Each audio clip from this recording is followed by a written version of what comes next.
Assalamualaikum warahmatullahi wabarakatuh. Bertemu lagi dengan saya di channel Cerita Misterius. Pada kesempatan kali ini, saya akan membawakan kisah misteri yang berjudul Pelet Tidak Bisa Merubah Takdir. Seperti apa kisahnya? Namun sebelum kita masuk ke dalam ceritanya, nama dan tempatnya disamarkan semua. Dan tak perlu kita berlama-lama lagi. Langsung saja, mari kita simak ceritanya. Ada sebuah kisah yang datangnya dari seorang pemuda yang hidup di ibu kota. Ia mengadu nasib untuk bisa mencukupi kebutuhan sehari-harinya. Dia mempunyai pengalaman hidup yang lumayan mengenaskan. Di satu waktu dia pergi ke dukun untuk meminta pertolongan. Namun dari apa yang dia harapkan dan dia inginkan, sama sekali tidak didapatkannya. Sebut saja namanya adalah Azam. Dia hidup di kerasnya ibu kota, yang jauh dari keluarganya.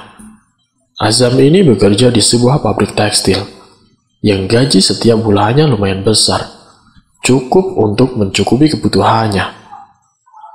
Sudah 2 tahun Azam hidup sendiri di sebuah kontrakan kecil, demi mencari rupiah. Selayaknya pemuda pada umumnya, Azam ini mempunyai pacar bernama Sivina. Mereka merajut kasih semenjak bekerja di pabrik itu, sampai sekarang, dan mereka berpacaran hampir 2 tahun lamanya. Azam mengharapkan agar hubungannya bisa lancar sampai ke jenjang pernikahan.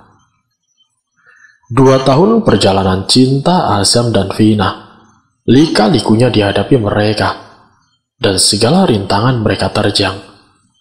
Azam sering berkunjung ke rumah keluarganya Vina, dan Azam pun diterima dengan baik.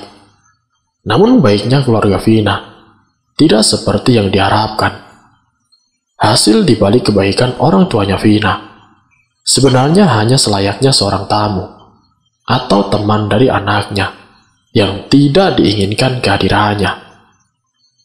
Tanpa sepengetahuan dari Azam dan tanpa sepengetahuan Vina, Vina ternyata sudah dijodohkan oleh orang tuanya. Sewaktu Azam mendengar kabar kalau Vina akan dijodohkan oleh orang tuanya, ia sangat-sangat terkejut. Vina sendiri berkata, "Sumpah Azam, saya pun tidak tahu kalau orang tua saya ternyata menjodohkanku dengan orang lain. Saya sebagai anak juga bingung. Kalau saya tidak nurut sama orang tua, nanti saya dibilang anak durhaka. Sementara hubungan kita saja tidak ada restu dari orang tuaku." Azam yang mendengar penjelasan dari Vina, ia tidak terima. "Terus, apa arti hubungan kita selama bertahun-tahun ini? Apakah hanya karena dijodohkan, terus kamu tidak mau lagi denganku?" ucap si Azam. Vina pun menjawab sembari menundukkan kepala dengan meneteskan air mata. Dia bingung harus bagaimana. "Jujur saja, saya mencintaimu, Azam. Saya juga berharap kalau kamu yang menjadi pendamping hidupku. Tapi pada kenyataan yang harus saya hadapi, saya harus menerima pinangan orang lain demi kedua orang tuaku. Walaupun di dalam hati ini, aku belum bisa menerima perjodohan ini." Azam yang mendengar penjelasan dari Vina hanya terdiam, menunduk dan berpikir. "Vina, bagaimana kalau kita kabur dari rumah?" "Tidak Azam, saya sudah bilang, saya tidak mau menjadi anak yang durhaka. Saya ingin berbakti kepada orang tua. Saya ingin mengabdikan hidupku sebagai anak yang bisa menghargai dan menghormati, juga berbakti kepada orang tuaku," ujar Vina sembari meneteskan air mata. Sementara si Azam Ia tidak terima dengan keputusan itu. Seminggu setelah Azam diputuskan oleh Vina, Azam dengan nekatnya mendatangi seorang dukun untuk meminta bantuan dan untuk mendapatkan mantra yang bisa meluluhkan hati Vina, terutama kedua orang tua Vina. Azam tidak mempedulikan maharnya berapa. Bagi Azam yang terpenting adalah keinginan dia mendapatkan mantra dan mendapatkan Vina kembali bisa terwujud. Kini sebuah benda yang diberikan oleh sang dukun dengan sebuah mantra yang Azam harus hafalkan dengan benda pemberian dari sang dukun itu. Setelah seminggu kemudian, Azam lalu mendatangi rumah orang tuanya si Vina. Azam dengan beraninya mendatangi kediaman Vina sendirian. Padahal Azam tahu kalau orang tuanya Vina tidak mengizinkan Azam untuk datang secara sendiri. Azam diizinkan datang kalau dengan teman-temannya. Tapi kali ini, Azam merasa yakin, merasa percaya diri dengan mantra yang sudah diritualkan ke benda itu, yang akan memberikan petua atau kemampuan yang dipercaya bisa menaklukkan orang tuanya Vina dan juga meluluhkan hatinya si Vina agar dia mau menerima Azam kembali. Sampailah Azam di rumah Vina. Ia mengetuk pintu rumahnya. Lalu orang tuanya Vina yang membukakan dan langsung menyuruh Azam untuk masuk. Dan tidak disangka, yang membuka pintu adalah orang tuanya si Vina dan langsung menyuruh Azam untuk masuk. "Silakan masuk, Nak. Sebentar, saya panggilkan Vina di belakang dulu ya." Setelah itu Vina pun datang menghampiri si Azam sembari menanyakan kabar, dan setelahnya mereka berdua mengobrol. Namun tidak berselang lama, bapaknya Vina mengatakan, "Mohon maaf ya Nak Azam, Vina terpaksa saya jodohkan dengan laki-laki lain. Ini semua dikarenakan permintaan keluarga yang jauh sebelumnya sudah dibicarakan. Sementara Vina sendiri pun hanya tahu lewat foto, tidak mengenal secara langsung calon suaminya bagaimana. Karena saat ini calonnya Vina masih di luar negeri, sedang menyelesaikan sekolahnya. Sepulangnya dia dari luar negeri, dia akan melangsungkan hajat, yaitu menikahi Vina." Kira-kira pulangnya kapan, Pak?" tanya Azam secara hati-hati. "Ya, kurang lebih setengah tahun lagi, Nak," jawab bapaknya Vina. Azam berpura-pura menerima, walaupun hatinya sangat sakit, seperti dihantam bertubi-tubi. Dengan membaca mantra di dalam hatinya, dan sembari menggosok-gosokkan benda yang ada di kantong celananya, orang tuanya Vina tiba-tiba berubah menjadi baik dan luluh dengan Azam, yang membuat rasa percaya dirinya semakin tinggi. "Sebenarnya saya juga tidak enak sama Nak Azam. Kalau memang jodoh pasti tidak akan kemana. Jadi Nak Azam boleh datang ke sini.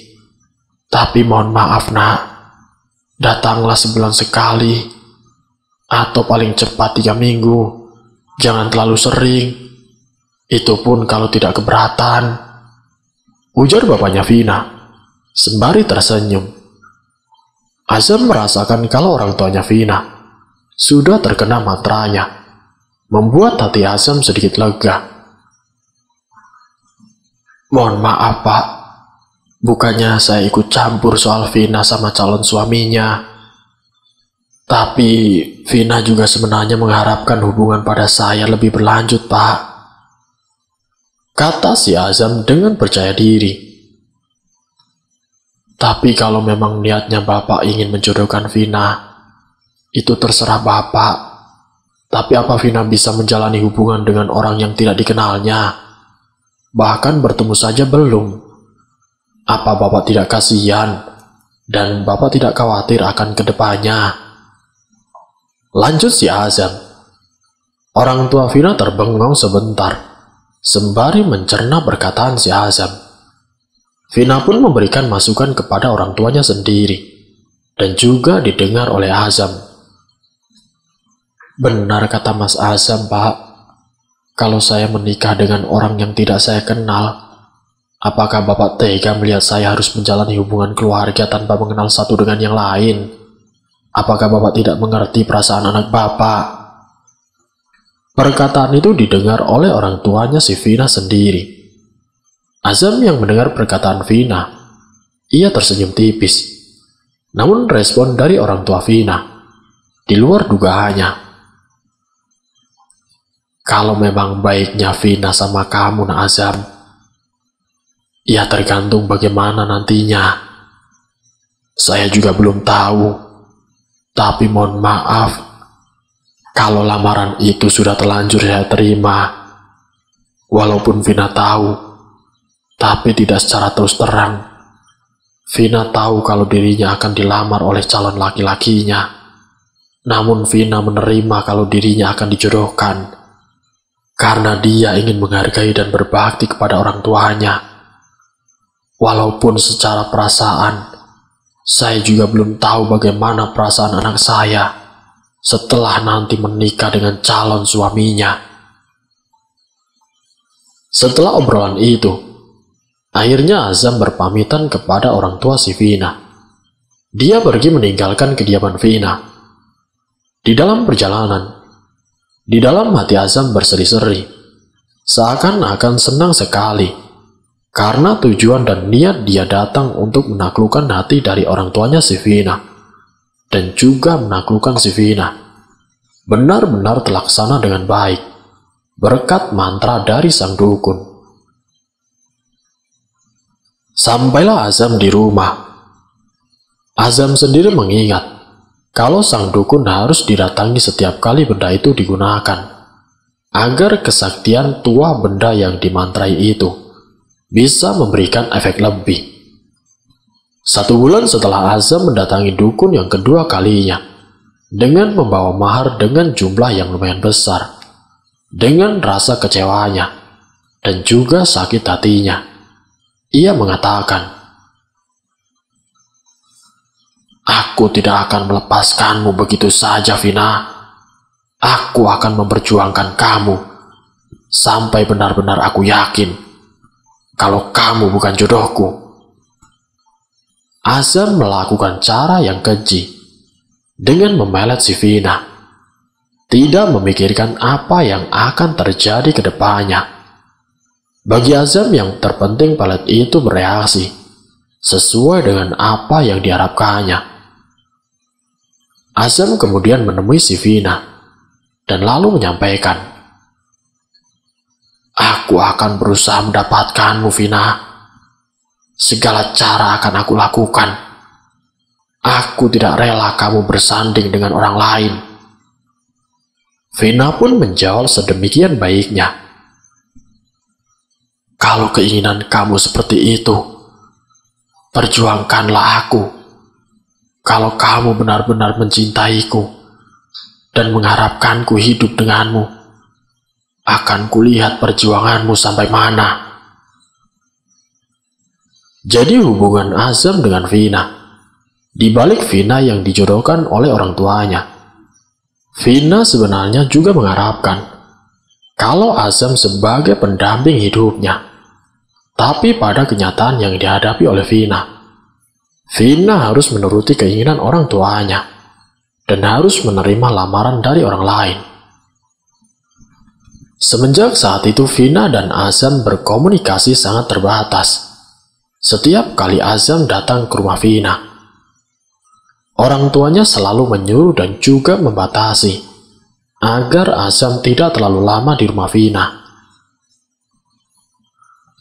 "Mohon maaf, Azam, Vina sudah ada calonnya, jadi kamu tidak diperbolehkan lama-lama di sini. Dan sebenarnya Vina ini tidak boleh menerima tamu laki-laki yang datang secara sendiri. Kalau kamu mau datang ke sini, ajak teman kamu. Jangan sendiri seperti ini. Saya tidak menginginkan ada gosip yang datang dari tetangga-tetangga kalau anak saya Vina yang sudah dilamar orang lain, tapi masih menerima tamu laki-laki lain.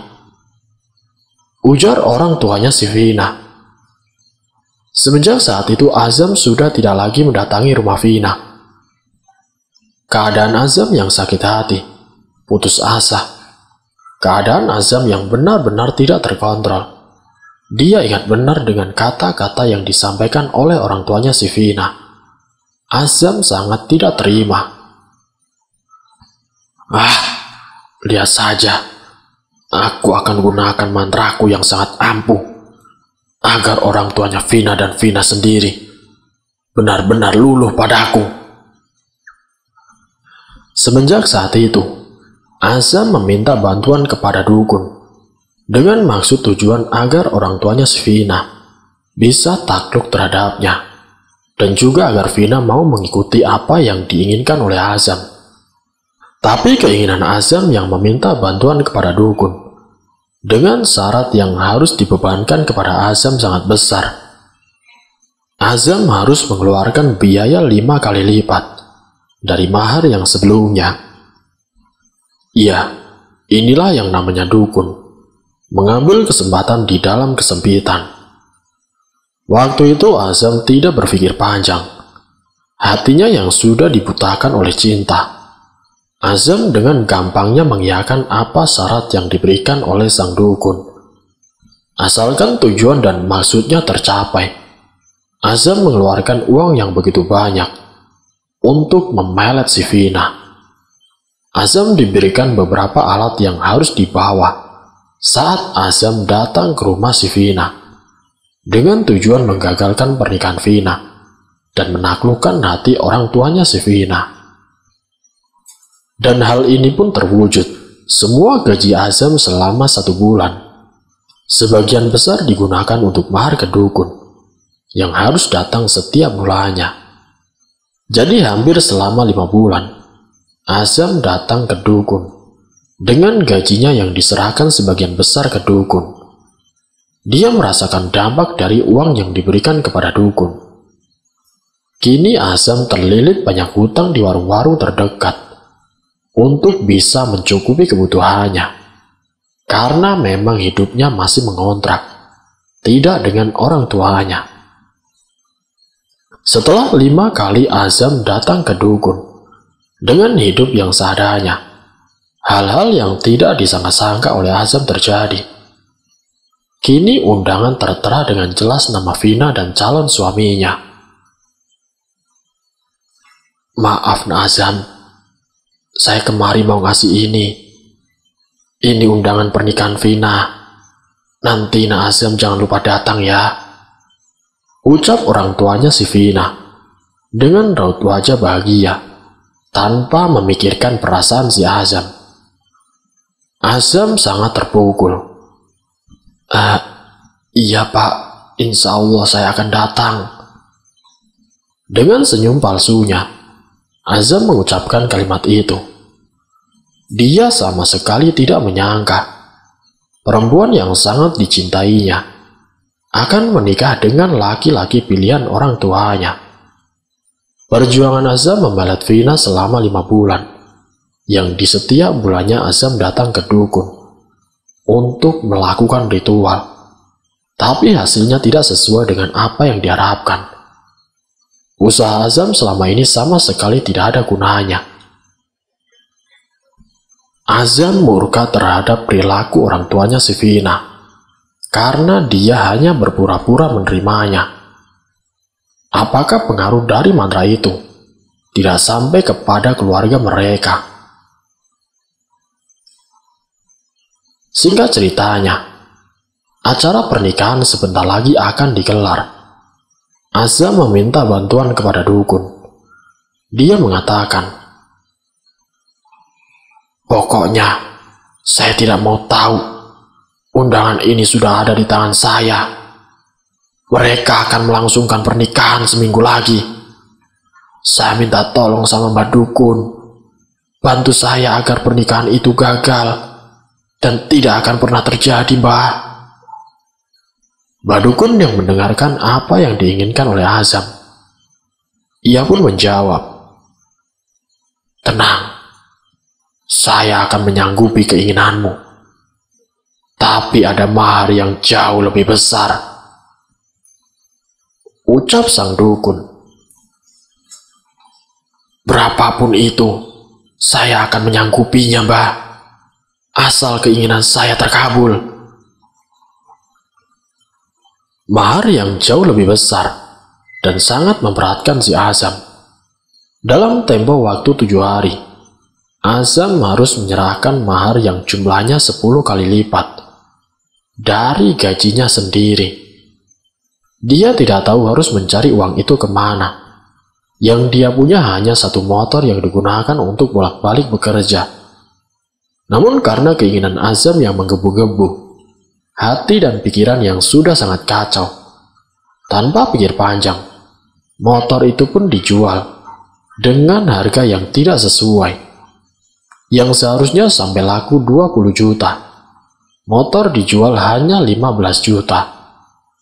Karena waktu yang sudah sangat mepet dengan acara pernikahannya si Vina, Azam tidak rela jika Vina menikah dengan orang lain.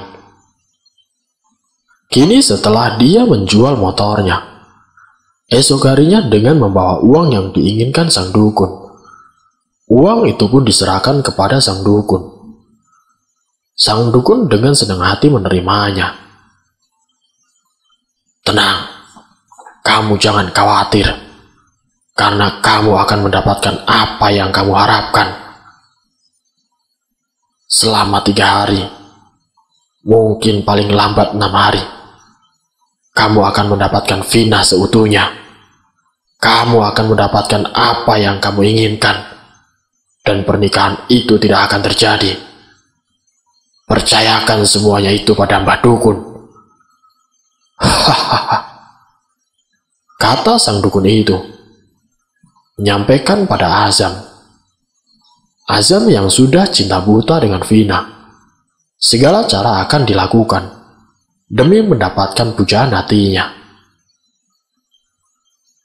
Singkatnya 5 hari sebelum acara pernikahan itu dilakukan, Azam datang ke rumah orang tuanya si Vina. Sesampainya di depan rumah Vina, Azam mengucapkan salam dan dibukakan pintu oleh orang tuanya si Vina. "Silahkan masuk ke dalam, Nak Azam. Silahkan duduk." Lalu orang tua Vina memanggil si Vina. "Vina, ada teman kamu. Vina, ini ada Nak Azam. Cepat temui, Nak." Saat Vina sedang berjalan menghampiri si Azam, saat itu orang tuanya si Vina langsung mengucapkan kata-kata yang sangat menyakitkan bagi Azam. "Mohon maaf, Nak. Kebetulan kamu datang ke sini. Kamu sudah menerima undangan, kan? Kamu sudah tahu hari dan tanggalnya. Nanti di acara pernikahan anak saya berharap lebih pada kamu, agar kamu datang, sekaligus memberikan ucapan selamat kepada Vina." Azam yang mendengar perkataan orang tuanya si Vina, ia malah terkekeh. "Iya, Pak. Insya Allah akan saya usahakan datang." Lucu sekali, bukan? Menghadiri acara pernikahan wanita pujaan hatinya. Azam. Perkataan orang tuanya si Vina sama sekali tidak diharapkan oleh Azam.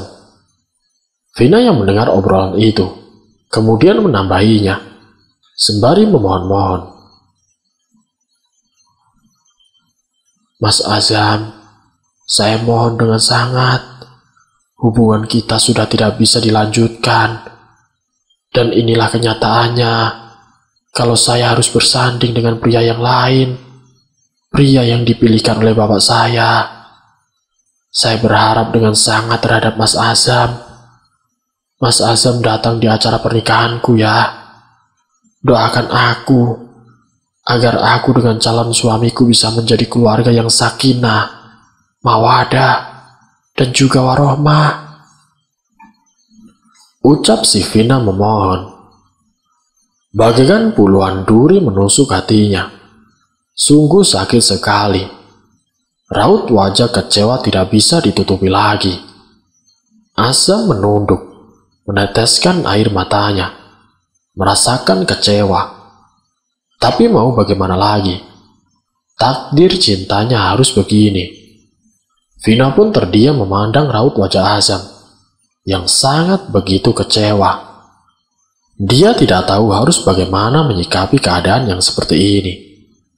Raut wajah Azam sangat masam, dengan sesekali helaan napas kasar. Dia mencoba tetap tegar. Vina sendiri sebenarnya tidak mau dijodohkan. Tapi mau bagaimana lagi? Dia harus menuruti keinginan orang tuanya. Azam pun langsung bangkit dari duduknya, dan lalu berpamitan kepada orang tuanya si Vina. Azam melangkahkan kakinya menuju ke kontrakan. Azam hanya bisa pasrah.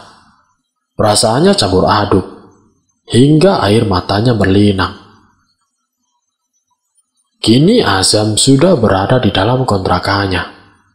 Dengan pikiran yang kacau, dengan ditemani segelas kopi hitam, Azam mengingat kembali masa-masa di mana Azam dan Vina menjalani hubungan. Kisah asmaranya selama 2 tahun harus berakhir karena perjodohan. Singkat ceritanya, Azam pun datang di acara pernikahan si Vina. Dengan berusaha tersenyum dan berusaha tegar, dia berharap mantra yang sudah diritualkan akan berjalan dengan semestinya, dan acara pernikahan ini tidak akan terjadi. Namun pada kenyataannya, Azam harus melihat secara langsung acara pernikahan mantan pacarnya yang sudah bersanding di pelaminan. Manusia mana yang tidak sakit hati melihat orang yang sangat dicintainya menikah dengan orang lain? Azam sangat rapuh, tapi dengan jiwa laki-laki yang tidak boleh terlihat lemah. Azam datang untuk memberikan selamat kepada Vina dan juga suaminya. Namun saat Azam turun dari panggung pelaminan dengan senyuman palsunya, di dalam hati Azam, dia tersadar sepenuhnya. Walaupun dengan ritual yang dilakukan, tapi kenyataannya kuasa Sang Pencipta tidak bisa ditandingi oleh ritual dan kekuatan gaib lain yang sama sekali tidak bisa merubah takdirnya sendiri dan juga takdirnya Vina dengan suaminya.